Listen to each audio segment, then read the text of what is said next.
ሰላም ጤና ይስጥልን ውድ የቻናላችን ተከታታዮች፣ በዚህ ቪዲዮ አንድ ወሳኝ መረጃ ልናቀርብላችሁ ወደናል። ይህ ወሳኝ መረጃ ምንድነው? ከጋራ መኖሪያ ቤት ወይም ኮንዶሚኒየም ቤት ጋር የተያያዘ ነው። የጋራ መኖሪያ ቤት ተመዝጋቢ ከሆናችሁ ይህ መረጃ እናንተን በቀጥታ ስለሚመለከት ቪዲዮውን እስከ መጨረሻው ተከታተሉት። ሰሞኑ የኮንዶሚኒየም ቤት እንደሚወጣ በሰራ ነው ቪዲዮ ላይ ጥያቄዎችን ስታቀርቡልን ነበር። የቤት ተመዝጋቢዎች ምን ያህል መቆጠብ ይጠበቅብናል ብላችሁ በተደጋጋሚ በጠየቃችሁት መሰረት ዝቅተኛውን የገንዘብ መጠን ነግራችኋለን። ከአደራ ጭምር ማሳስባችሁ አሁን የምንነግራችሁ መረጃ ቤቱ ሲደርሳችሁ ከምትከፍሉት የብር መጠን ጋር በፍጹም እንዳታያይዙት። እሱኛው ወቅታዊ ዋጋ ከወጣለት በኋላ በካሬ ተባዝቶ ነው ቤቱ ከደረሳችሁ በኋላ እንድትከፍሉ የሚደረገው። አሁን የማሳያችሁ ለእጣ ብቁ ለመሆን ወይም እጣ ውስጥ ለመካተት ቢያንስ ምን ያህል መቆጠብ እንደሚጠበቅባችሁ ብቻ ነው። እንደሚታወቀው አዲሱ የ20/80 የቤት ፕሮግራም የተጀመረው ሰኔ 2005 ዓ.ም ነው። ምዝገባው ከተጀመረ ከሰኔ 2005 ዓ.ም እስከ የካቲት 2018 ዓ.ም ድረስ በድምሩ 153 ወራት አሉ። ይህ የወራት ቁጥር የሚሰራው ለነባሩና ለአዲሱ የ20/80 የቤት ልማት ፕሮግራም ነው። የ40/60 የቤት ፕሮግራም አንድ ወር ዘግይቶ ነው የተጀመረው። ስለዚህ ተመዝጋቢዎች እንዲቆጥቡ የሚጠበቀው እንበልና አሁን እስካለንበት ወር ማለትም የካቲት 2018 ዓ.ም ድረስ ለ152 ወራት ነው። በዚህ ወር መጨረሻ ይወጣል ተብሎ የሚጠበቀው 15ኛው ዙር የቤት እጣ እያገባደድ ነው ያለው የካቲት ወርን ሊያካትተውም ላያካትተውም ይችላል። ካላካትተው ከዚህ ቀጥሎ ዝቅተኛው መቆጠብ የሚኖርብን የገንዘብ መጠን ላይ የአንድ ወር ቁጠባን በመቀነስ ሂሳቡን መስራት እንችላለን። በዚህ መሰረት ለ20/80 ፕሮግራም ለነባርም ለአዲሱም ማለት ነው እስከ የካቲት 2018 ዓ.ም ድረስ ቤት ተመዝጋቢዎች መቆጠብ ያለባቸው ዝቅተኛው የገንዘብ መጠን እንደሚከተለው እናቀርበዋለን። ለ20/80 የቤት ፕሮግራም ለነባር ባለ አንድ መኝታ በየወሩ የሚጠበቅበት የብር መጠን ያው እንደምታውቁት ስንመዘገብ ቆጥቡ ተብሎ የተሰጠን የገንዘብ መጠን ማለት ነው 274 ብር ነው።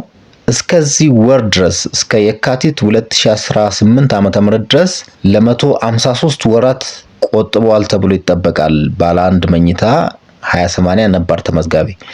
ስለዚህ ዝቅተኛ የሚጠበቅበት የገንዘብ መጠን ወለድን ሳይጨምር ማለት ነው አካውንት ውስጥ ቢያንስ 41922 ብር ማስገባት አለበት ማለት ነው። ብሩ ያስቀመጠው በየወሩ ሊሆን ይችላል ወይም ገንዘብ ሲያገኝ አንዴ ደምሮ በሁለት ወርም በሶስት ወርም ማስገብቶት ሊሆን ይችላል። ግን ቢያንስ የ20/80 ነባር ተመዝጋቢ ባለ አንድ መኝታ 41922 ብር ይጠበቅበታል ማለት ነው። ልብ በሉ ይሄ ወለድን ሳይጨምር ነው። ባለ ሁለት መኝታ ሲሆን ደግሞ በየወሩ የሚጠበቀው የብር መጠን 561 ብር ነው። ለ153 ወራት እንዲቆጥብ የሚጠበቀው ዝቅተኛው የገንዘብ መጠን 85833 ብር ነው።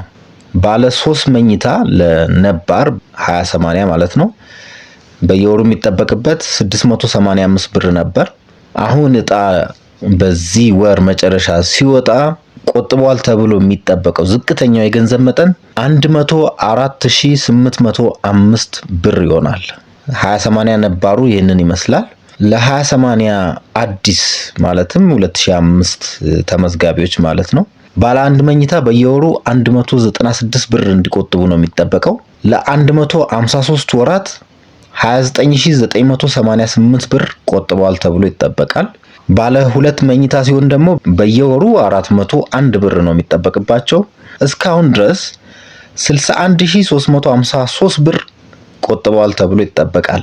ባለ 3 መኝታ ደግሞ 489 ብር ነው በየወሩ የሚጠበቀው። እስከ የካቲት 2018 ዓ.ም ድረስ ዝቅተኛ መቆጠብ ያለበት የገንዘብ መጠን 74817 ብር ይሆናል ማለት ነው። እነዚህ የገንዘብ መጠን ያህል ከቆጠባችሁ በእርግጠኝነት በዕጣ ውስጥ የመካተት እድላችሁ ሰፊ ነው፣ ወይም ዕጣ ውስጥ የመካተት እድላችሁን አረጋግጣችኋል ማለት ነው። ለ40/60 ፕሮግራም ደግሞ እስከ የካቲት 2018 ዓ.ም ነው የተሰራው። ባለ አንድ መኝታ በየወሩ ተመዝጋቢዎች ይቆጥቡታል ተብሎ የሚጠበቀው የገንዘብ መጠን ቢያንስ 1033 ብር ነው። እስከዚህ ወር ድረስ 157016 ብር ቆጥበዋል ተብሎ ይታመናል። ባለ ሁለት መኝታ ደግሞ በየወሩ 1575 ብር መቆጠብ ይጠበቅባቸው ነበር። እስከዚህ ወር ድረስ 239400 ብር ቆጥበዋል ተብሎ ይጠበቃል። ባለ 3 መኝታ በየወሩ 2453 ብር እንዲቆጥቡ ነው የሚጠበቀው። ለ152 ወራት 372856 ብር ከቆጠቡ ዝቅተኛው የቁጠባ መጠን ስላሟሉ በዕጣ ውስጥ የመካተት እድላቸውን ያረጋግጣሉ ማለት ነው። ይሄ የገንዘብ መጠን ለ20/80 እንዳልነው ባንክ በመቀመጡ የተገኘው ወለድ ወይም ኢንተረስት ማያካትት ነው ማለት ነው። ይሄ እናንተ ወደ ባንክ ያስገባችሁት ብቻ ነው ቀደም ሲል የተገለጸው የገንዘብ መጠን። ሂሳቡ የተሰራው ቀደም ሲል እንዳልኳችሁ ወለድን ሳያካትት ነው። የቤት ቁጠባ ወለድ 12 በመቶ ነው። 12 በመቶ ባንክ ኢንተረስት ያስብላችኋል በተቀመጠው ገንዘብ ላይ ማለት ነው። የባንክ አካውንታችሁ ውስጥ ያለው የገንዘብ መጠን ላይ 12 በመቶ የወለዱን ቀንሳችሁ ቀደም ሲል ባልነው ስሌት መሰረት ለዕጣ ብቁ መሆናችሁና አለመሆናችሁን ማወቅ ትችላላችሁ። በነገራችን ላይ ያስገባችሁት በየወሩ ላይሆን ይችላል። ብር ስታገኙ ጨምራችሁ አስገብታችሁ ሊሆን ይችላል። ይህ ለዕጣ ብቁ እንዳትሆኑ አያደርግም ወይም ተጽዕኖ አያሳድርም፣ ለረጅም ጊዜ ካላቋረጣችሁ በስተቀር ማለት ነው። ቀደም ሲል የተገለጸው የገንዘብ መጠን አካውንታችሁ ውስጥ ካለ ዕጣ ውስጥ መግባታችሁን አረጋግጣችኋል ማለት ነው።